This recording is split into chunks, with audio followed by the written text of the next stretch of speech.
Today I want to talk about money, specifically how you can get better at managing your own money as a filmmaker so you can keep doing what you love for a long time to come.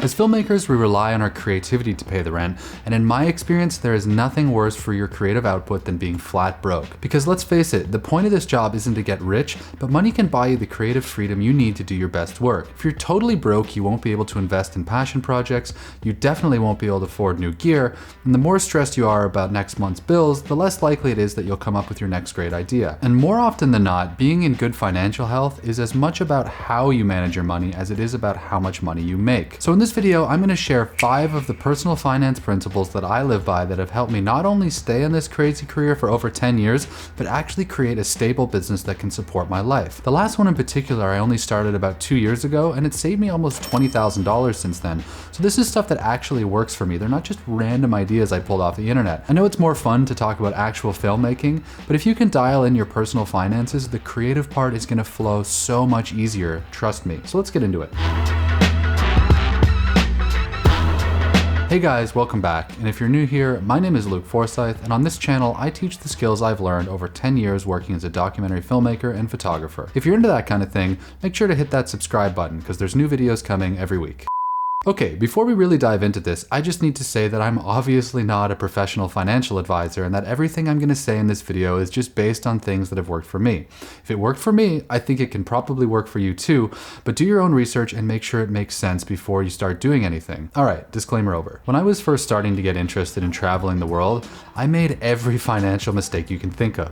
I maxed out my credit cards and then ignored the bills, I spent my student loan money on a new laptop, and I let my bank account balance get so low that I was eating plain spaghetti every night for weeks on end. It took me years to dig my way out of that hole, and the sad part is that if I'd just gotten my act together a little sooner, I probably would have had a much easier time getting started as a photographer and filmmaker. With better credit and a bit more savings, I could have gotten started a whole year earlier, time that I spent doing a job I didn't want to be doing just to get enough money together for a used camera and a plane ticket. And even now that I've been in this business for over 10 years and have a lot more work coming in, there are still some crazy ups and downs that I've only been able to weather because I stick to some pretty rigid personal finance habits. Some years will be good and some will be less good, and some, like 2020 and a lot of 2021, can be financially terrible. But if you build some financial systems in your life, you can get through them. Actually, the first personal finance tip I'd give to any filmmaker is because of this type of unpredictability. We're pretty much all freelancers in this business, and when things go wrong, it falls to you to figure it out. There's no big company to step in when things break, and a massive gear failure at the wrong time can be disastrous. Just last year, I was in the middle of setting up a long interview for a big client when my FS7 shut itself off. I tried everything. I changed the batteries, I plugged it into AC power, ran it from V-mount batteries. Nothing worked. Sometimes it turned on for 30 seconds or so, but eventually it would just shut down and there was nothing I could do. Obviously there's no way to shoot an interview with your camera turning off every 30 seconds, so I was forced to shoot the whole thing on the B-cam, which meant that there was no second angles for editors to cut away to. Luckily the director was understanding and knew that it wasn't my fault, but that didn't change the fact that I had another shoot coming up in a week and no A-cam to shoot it on. Thank God I had set up a rainy day fund earlier that year and resisted all my urges to dip into it, and with that I was able to buy a used camera to replace my broken one. I'm guessing that most people know what this is, but just in case, a rainy day fund is a chunk of money that you set aside for emergencies and you don't touch unless you have to. It's not an extension of your checking account that you start spending when your main account runs dry. It's a totally separate fund that you should pretend doesn't exist unless it's an absolute crisis moment. How much you put in it is relative to what kinds of expenses you're likely to run into, and there's no magic number for everyone. If you have low overheads and not a lot of gear, your rainy day fund could be just a few $100s. If you run a busy production company and own a ton of gear, it could be tens of thousands. Whatever that number is, it should be enough to cover something big and unexpected. I've had to use my rainy day fund twice in my life, and both times, I don't know what I would have done without it. Both times I've used it, I've made it my #1 financial priority to fill it back up again before investing in anything else related to filmmaking. Just knowing it's there gives you peace of mind to know your business won't collapse overnight, and I'd say get one going for yourself before doing anything else. Surviving as a freelance filmmaker is all about protecting yourself from the ups and downs, and the next thing I'd suggest is kind of like an extension to the rainy day fund that you work towards once that fund is in place. I call it my 3-month rule, and it basically just means that I try to have at least 3 months of living expenses in a savings account before I'll allow myself to invest in any gear or other big filmmaking expenses. So many times I've been going through a good patch where I'm working all the time, and it can be really easy to think that things will just keep going like this forever. Then, out of nowhere, the calls will just dry up one day and you might not get another job for weeks or even months. I read recently that something like 65% of Americans are living paycheck to paycheck, and that's a very risky place to be.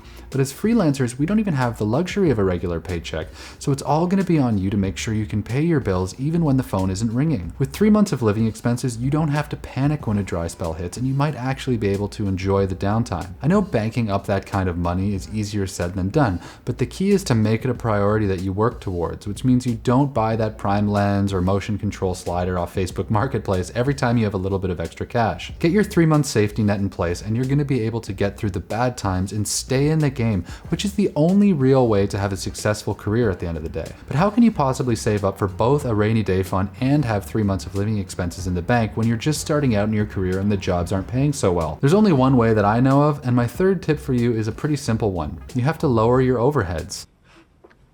What? The only real way to save money is to spend less than you earn, which sounds ridiculously simple, and it is.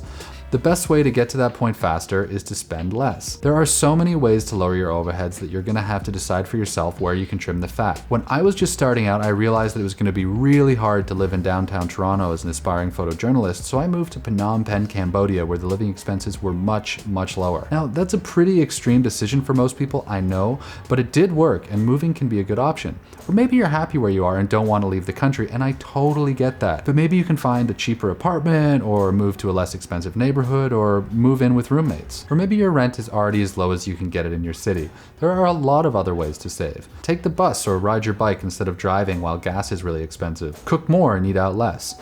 Do you need 4 streaming services every month, or is 1 or 2 enough?